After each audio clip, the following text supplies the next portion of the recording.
we will come to Rev at this time,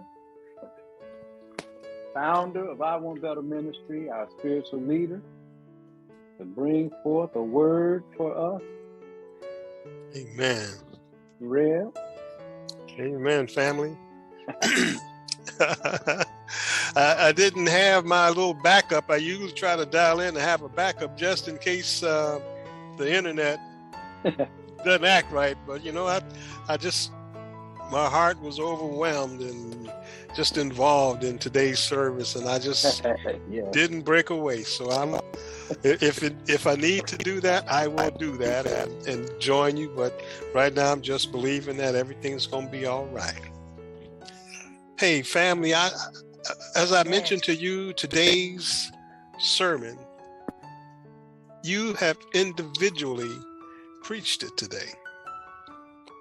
I don't think there's a point that I could really say that's in addition to what you've preached.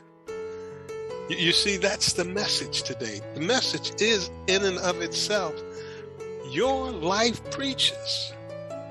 I say that all the time. And sometimes people say, well, I'm not a preacher. I'm not this, I'm not that. Far be it from me to say anything different. Your life does preach. And there are people in your life that'll never crack a Bible, never open a Bible, because they looked at what the world presents to them and they say, well, if that's what that's all about, I don't want any parts of it. And sometimes we can get kind of caught up and wrapped up in things that aren't really, for us. Because we don't really understand, the power that's really in the word. And like anything else, man will try to take advantage. I think when Tyrone mentioned and Renee mentioned that sometimes people will beat people. But I want to talk about this 5th chapter in the book of Matthew, and some people call it the Sermon on the Mount chapter, which it is. But we get a chance to look a little bit further into this as well. And I thank God that we've been able to just open ourselves up. Just open ourselves up and open our hearts up. You have no idea how the truth really will change you and change the life that you live. I am speaking in Matthew chapter 5, the 14th verse. And it says, ye are the light of the world. A city that is set on a hill cannot be hid. You see, a city on a hill suggests that you aren't sitting above it. It suggests that you're not sitting below it. It suggests that you're not sitting even with it. Well, Rev, if it's not above, below, or even, what are you saying to me? It's saying if you are that city, you are placed in such a way that whether you are above, below, or right on target, you're going to be seen. And this is the same thing that you are going to find in life. You're going to find people that'll think that they're above you. You're going to find people that think that they're below you. You're going to find people that'll say, well, wait a minute, I'm the same. You'll find that stratosphere. You are the light in a world that sorely needs you. Just think of a statement that we heard today. And I'm going to just kind of turn the volume up on the statement just a little bit. Is there a person in this world that you would be willing to bust hell wide open for because they came to you? I mean, you say, well, I know that A or B, whatever, you know what? I bust hell wide open. I'm willing to take and turn my life over, be done with it because of this. That is such a statement that we're able to look and then understand that what we're really saying is, hey, I'm willing to put a bushel over myself because nobody should see this. Why on earth would we put a bushel over the light? God sees what we do. You think that we can hide it from him? And what we said was, if we're going to fall, we fall towards. Now think of the Sermon on the Mount, which this 5th chapter is, and that's kind of why it's really kind of talked about the Sermon on the Mount, because that's what Christ did. You know, life is made perfect in how you live it. Light is also made perfect in absolute darkness. Think about it for a moment.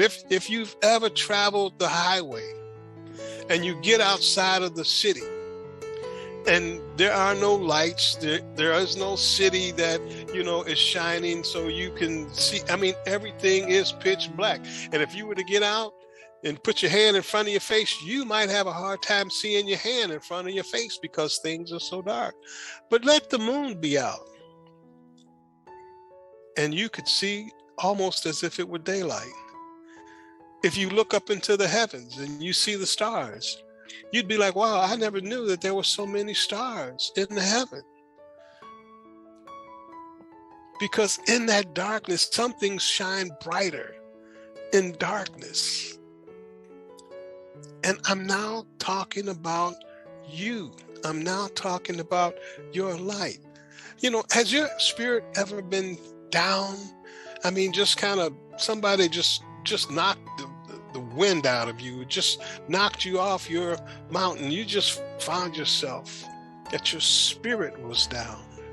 In this same chapter, Christ says, blessed are the poor in spirit, for theirs is the kingdom of heaven. Have you ever lost someone or something that, and to this day, it still tugs at your heart? You know, if you have, he then says, blessed are they that mourn, for they shall be comforted. Sometimes that sting might last for weeks, months. Sometimes it can last for years. But he also says you will be comforted. Have you chosen in life a gentler path to an issue? You didn't have to take and use, hey, I've got to go get that equalizer to kind of do this, but you found another way. He says, blessed are the meek, for they shall inherit the earth. Do you seek to live a Christ life like? Do you kind of say, well, how would I live a Christ-led life? How would I do that? Blessed are they which hunger and thirst after righteousness, for they shall be filled. Blessed are the merciful, for they shall obtain mercy. Is that something that you're able to do? Have you ever been in a position that you were the one who exercised mercy, or had mercy exercised against you? Blessed are the peacemakers, for they shall be called the children of God. All of this is happening in this 5th chapter as Christ is talking to his disciples, as he's trying to help them to understand, you know, I'm starting my ministry. Now, I'm not changing the Old Testament. I am fulfilling the New Testament. That's what I'm doing. The foundation then in this message, we've talked about some things that can be in your life, but really, let me ask this question of you. What gift has God given to you? What gift has God given to you? Now remember, the scripture says, ye are the light of the world.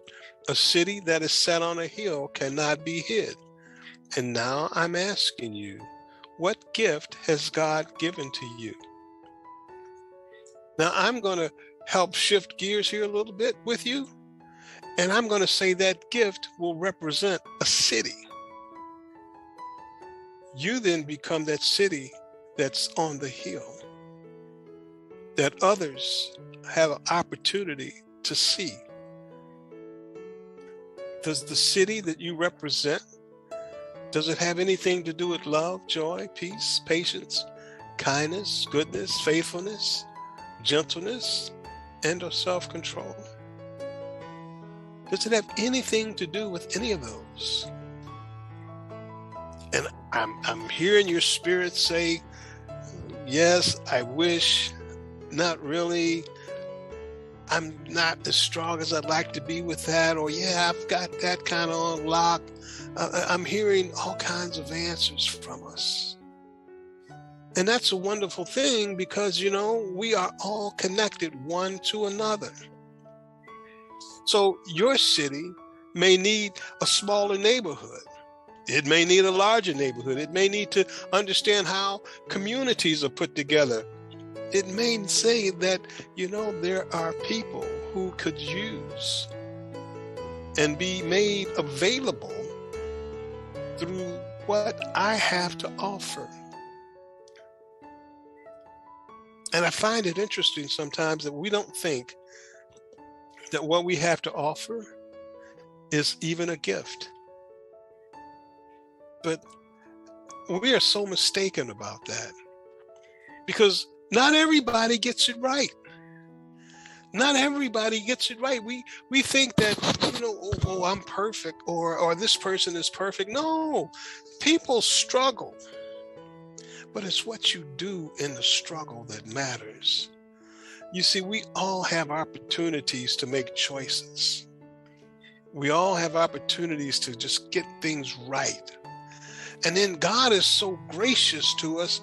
He'll say, well, you know, I put something in front of you and I saw what a mess you made of it. But you know what? I'm going to give you another chance because I have something I need from you. I have something I need you to do. I need for you to have a testimony of me. So if we stop right there and then we look introspectively, and I ask you now the same question one more time, what is the gift that you have? Now you might have said for 1 minute, well, telling the truth isn't a good thing because people look down on me. No, telling the truth enables others to say, I've got the same problem. But I didn't tell nobody. I wanted to hide behind my excuses. I wanted to put on a different face mask and I wanted to smile and make like everything is okay when deep down inside of me, I'm struggling. I'm struggling just to make it. But I can't let anyone know because they'll think less of me. No. Just think for a moment. What is that gift? Again, a city that's on a hill can be seen. And if it is truth that sits on a hill, others will see the truth. If it's hardship that sits upon the hill, others will see the hardship and say, well, I know what they are going through. I've been there and I'm still there. And every night I prayed, Lord, I need your help to help me to just get through this thing. I have no clue how to make it through this. I've been struggling with this. And you know, sometimes people struggle with things for years, and never say anything. They've learned how to just mask that and give the appearance that everything's okay. But they've become shackled to the truth. The truth is sitting there with them. They're able to live, well, I won't call you out as saying living a lie, but you're not living the truth. And the truth is kind of sitting, being held back, but it's trying to birth itself through you and say, well, wait a minute, this isn't true. There's a better way. Let me show you. Just let me out. Let me have a chance. And at the same time, the Lord is just saying, hey, ask me. Sometimes all we got is to get to our knees. If you've ever had a problem, and I'm going to raise my hand saying, yes, I have, that the only course that I had left to me, I thought, was to drive myself to my knees and not get up, was to just bow before the Lord and say, Lord, I can't fix this on my own. I can't fix this, but I know you can. I sometimes even say, Lord, I'm tired. I'm worn out. I'm worn thin. I don't know how I'm going to make it another further.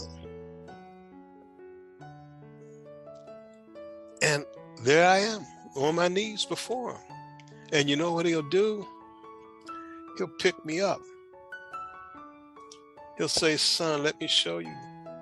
There is another way. The thing that you couldn't move, I've moved it for you. I've moved it for you. The thing you struggled against was much stronger than you, but I put it in your way because I needed your faith to become stronger. I needed your patience to endure, just to say, hey, he's never let me down. And I thanked him for just giving the opportunity to say, thank you. Now, if you've never been driven to your knees because the problem hasn't been so great in your life, I thank God that it's not happened. But I'm saying the truth sitting on a hill is sometimes the only place you have left is to your knees. There's nobody that can bail you out. You clearly can see how things are going to happen if you stay that course. You clearly can see what's going to happen. You clearly can see it. And it probably is one of the tougher things that you've ever had to live through. Because you knew, if I make this choice, I know this will happen. Lord, I can't make that choice. But I don't know what else to do. It's almost like I don't have any other choices left. And so I choose you. I don't choose it. I don't choose anything else but you. And Father, I give it to you. I stand up and I walk in faith. It's kind of like if you've ever heard the story of the 10 lepers. There was, I believe it's in the book of Luke,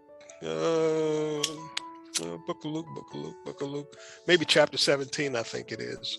But if you've ever heard about the 10 lepers, these guys were sitting off on the side and they saw Christ and they're calling him, hey, here we are over here. Give us a little help. Give us a little help. Can you clean us up? Take care of us. 10 guys, right? And they all yelling at Christ. Christ tells them, hey, go show yourself to the priest. And they do. All 10, boom, take off. All of them take off. But one of them noticed that as they were heading that way, things were happening to them. They were starting to become clean. But he stopped and said, you know what? I'm not going to just keep on my way now, because before I couldn't hang around anybody, because of what I looked like, who I was. They all knew me. But now I'm going to turn around and I'm going to go back to Christ. And I'm going to fall before him and I'm going to praise his name and I'm going to thank him for cleaning me up. And that's exactly what that one did. Christ seen him, asked him, so wasn't it 10 of y'all when y'all started this? Where are the other 9? I don't know, but I know about me. I know about what I do. I know about the city that you placed in me. And that was to come back and to praise you, to praise your holy name, to praise you for what I did. Christ said, your faith has made you whole. Go ahead. And from that day, guy was gone, but he was clean. You see, sometimes when we don't know what else to do, that's when we have to go back. That's when we have to make sure we are going back to who Christ is. That is the reason that we always say, if you must fall towards Christ. Don't fall away from him. That's the easiest thing anybody could ever do, is just simply fall away. Now, this chapter that we are talking about, being a light, you are a light. Think about, who you are. Think about whatever gift you have that might be under a bushel at this point in time in your life. Do you have one? Sometimes we may have one. Sometimes we may have one, more than one. But think about the light that you might not be showing, because you don't want to be judged by anybody one way or the other. Think about that. I heard this morning, and part of the testimony was a young man that could do the James Brown. And when he was called upon to do that dance, he showed up. He did the James Brown to the accolades of the people that were watching. The question is, what gift do you have that you can then become a light? What gift? Which one are you willing to say, I need to take this bushel off of this light so that it can be shown and seen? Think about that. Have you ever entered a dark room? I mean, pretty dark. And let's say there was a window in that room, or let's say the door had a crack in it and there was a light on the other side of the door. Your bedroom may fall into that category. If you have, 0 lights in there, you could almost always kind of look at the door or look at the window, and there's going to be, if there's any light anywhere on, it's going to show. It's going to show through that. It's going to pierce that darkness. That is the meaning of light. It will chase away the darkness. It's not the other way around. Have you ever known darkness to chase light away? No, won't happen. But light will chase the darkness. Meaning, your faith can have its perfect work and not wanting anything if you just have patience and faith in the gift that he has given to you. Again, I ask that question. What gift do you have that you need to take out from underneath that bushel? What gift? You may say, well, I don't have any. I say, well, okay, I think just take a moment and maybe think about that question again. You see, Jesus is the master teacher. And sometimes to help us deepen our faith, he's shown and given you a clear indication of a gift that he has for you, a gift that you can use. And he's training you to use that gift. Have you ever called someone? You were thinking about them, you just picked up the phone and called them. And the other side of the voice said, I'm so glad you called. And then whatever the conversation happens. Or were you sitting there and you walk into the room and there's someone else that's there and they see you and they just burst into tears? And you look and you ask yourself, what just happened? And they just needed to see you. They just needed to talk. They just needed to get something off that had weighed them down. And your very presence was what changed everything. Now, that may not have happened overnight. It may have happened through a series of meetings, a series of things that you've done with that person over time. But let me say that your light was available to that person. And thus, a city on a hill can't hide the light. It's looked up to. You see, deepening our faith, sometimes we just need to not only be ourselves, but we need to work our faith in what the Lord has done for you. You've preached it today. I'm sometimes amazed. I wonder sometimes to myself, are they listening to what they're saying? Because everyone has an opportunity to speak. Everyone has an opportunity to speak. The same speech that's happening is the Lord in your home. It's the Lord in your home. And so if you can invite the Lord to speak through you, certainly, my beloved, if you can invite the Lord to speak through you, just ask him to stay with you. Don't give him up on Sundays after 1 o'clock, after 2 o'clock. You're the same person that you were on Sunday that you are on Monday. You bring the Lord right there with you. And whatever the issue is that happens on Monday, he's right there. And the same with Tuesday and Wednesday and Thursday. You get the idea. And you don't have to wait till the weekend, what they say, let my hair down and go do this and go do that. Because you're the same person.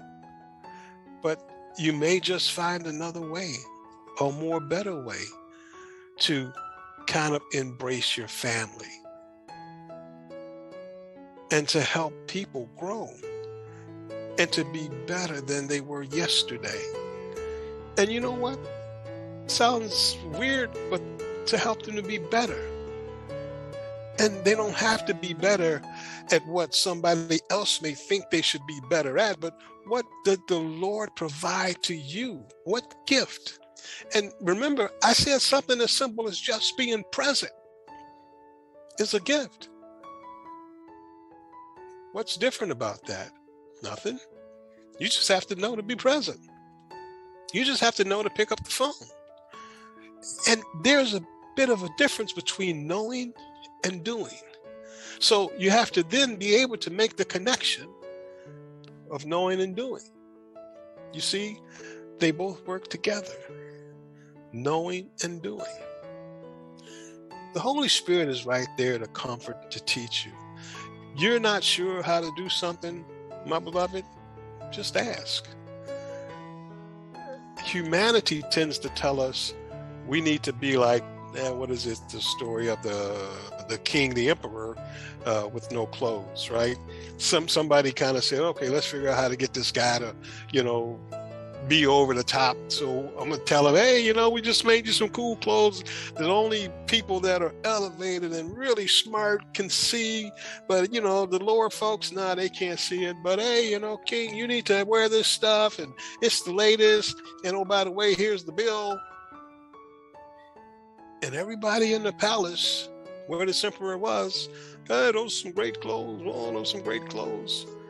And then when he goes out, there's this kid that's sitting there, and these kids looking at him and goes, he ain't got no clothes on. And then everybody else goes, well, the kid's right. He don't have no clothes on. But they didn't want to say anything. You see, don't hide your gift under a bushel. We can do that just like that. Don't hide your gift under a bushel. And oftentimes, and hear me, please. We do that. We hide these things under a bushel because our faith tells us, well, I just ain't there yet. You don't know what I used to be. You don't know what I used to do. You don't know. I don't know. God knows. But he also says that you're his child. And you're able. And he's able. And just like the boys, the 3 young guys in the book of Daniel, just like they told the king, hey, king, guess what? We ain't changing who we are because you want us to be something different. And the guy gets mad and, yeah, well, you guys fire that furnace up 10 times hotter than it used to be, and we're going to take these guys, throw them in the furnace. And it's kind of like, well, do what you do. And if our God doesn't deliver us, I know he can, but we're not going to do what you're asking. It's just not going to happen. And that guy says, well, okay. He throws the guys into the furnace, figuring that's done. I told him what I was going to do. You guys recall that. But you also recall that the king was like, hey, wait a minute. How many did I throw in there? Well, I see another one walking around. Who is that? And these guys came back out of that furnace. Matter of fact, the guys that were going to throw them in the furnace, it was so hot, a lot of them didn't make it because it was so hot. My point, whatever the gift that you have, stand resolute in that.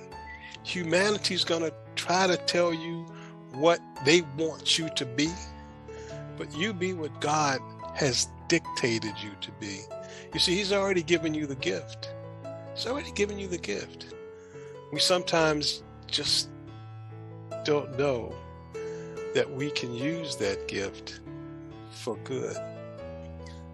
So I'm here and I'm wrapping up, and spiritually, I want you to know that your life preaches. I'd like you to take that gift that you have and give it a name. Give it a name. Is it one, of the gifts that are widely known? In the book of Galatians, it talks about the fruits of the Spirit. I'm using the word are now. Are any of those part of your gift? Think about it being a city. What's the name of that city that you have? Is it joy? Is it peace? Is it patience? Is it love? What's the name of your city? I would invite you, my beloved, to name it, claim it, and now you can refer that, hey, you know what? I've got this, but I can also have multiple cities. And just think about it. You live in a place that there are multiple cities. In Chicago, the surrounding suburbs are called Chicagoland. It's the Chicagoland. In Texas, they've got this little town called Texarkana. So what do you think, right? It's on the Texas-Arkansas border, Texarkana. They came up with that, right? Multiple places, but with one name. In New York, what is it? In New York City, you have the boroughs. Probably won't get them all, but Staten Island, Queens, the Bronx, Manhattan, and I think Staten Island is the other one. If I said that twice, sorry, but y'all get the idea. Brooklyn. Thank you. So you kind of get the idea that there are multiple, you can have multiple cities, but call one thing.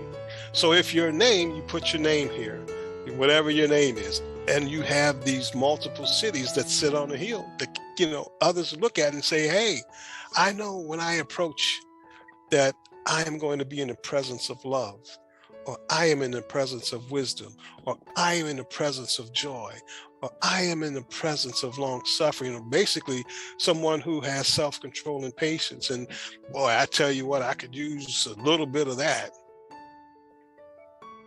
But you do understand that you can be more than just this one thing.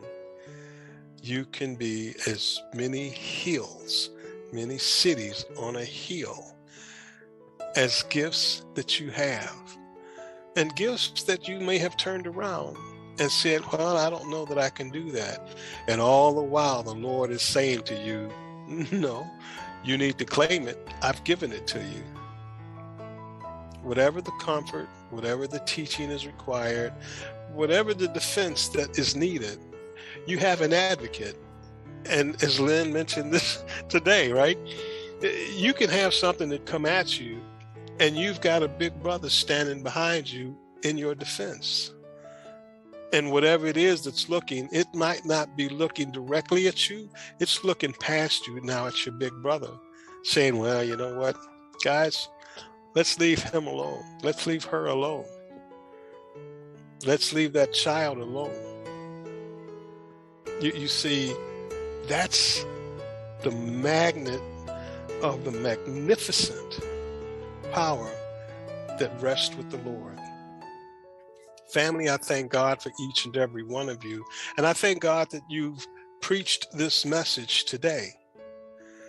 I thank God. And with that, Will?